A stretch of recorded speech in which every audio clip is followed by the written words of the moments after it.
everybody, and welcome back to my channel. In today's video we're going to be talking about how much you need to invest in order to make $100 a day. But before we get started, do not forget to hit that subscribe button, and don't worry, I'll wait a sec.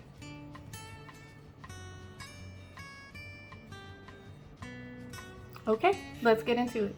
Before we get started on how much you need to invest, the first thing that you need to do is perfect your craft. Study, watch as many YouTube videos as you can in regards to learning the stocks, read about them, and study charts daily so that you can learn the average movement.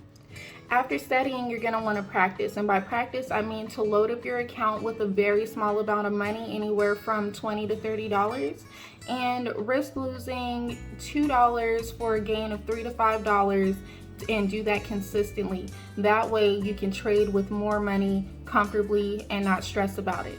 Also, do not trade with money that you're not willing to lose. And just a side note, I am not a financial advisor. This is just my opinion and what works for me. So when you are ready to trade, what I would recommend is going for penny stocks as opposed to bigger stocks. By penny stocks, I mean anything below $5, preferably 50 cents or less. In a penny stock, with however much money I'm about to tell you that you'll need to invest, you would need to stay in it for a smaller amount of time because you'll have more shares. Going into a bigger stock, let's say $50 or $100, you would need to stay in that stock a longer period of time and risk losing more money.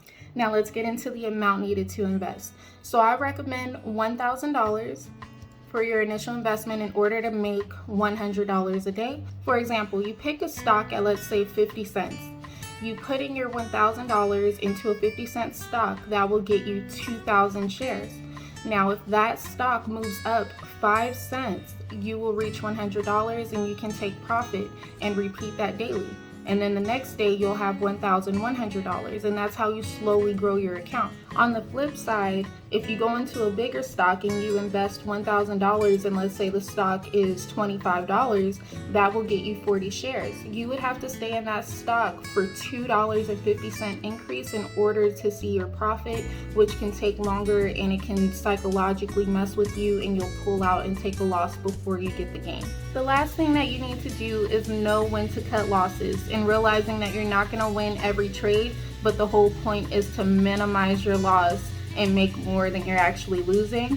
If you happen not to win a trade that day, that is okay as long as you're winning more than you're losing and you don't go back in hoping to make the money back. That's called revenge trading, and it usually does not work out in your favor. But I hope this video was helpful. Again, do not forget to subscribe, and I will see you soon.